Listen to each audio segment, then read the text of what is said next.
আর করো না, তোমার সাথে অভিমান কইরা আমি গেছিলাম আমার ওই বান্ধবীর বাসায়, সাবিনা আছে না, হ্যাঁ বাসায়।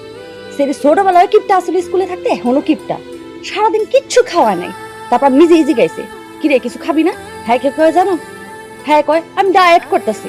কিচ্ছু না, আসল কথা হচ্ছে রানবো না, আমার খাওয়াইবো না। আমি ওখানে বাড়তে আছি কি লিগে জানো? গলা ধরে যাবে তোমারে খুঁজতে বাইরে এখনই তুমি বিলের পানিতে ডুবে মরে গেছো।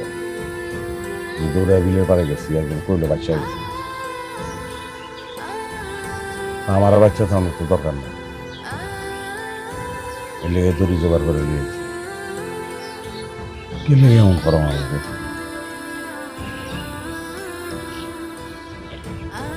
শুনো, তোমার বাপ নাই, মা নাই, ভাই নাই, বোন নাই, জ্বালানোর মতো তো কেউ নাই।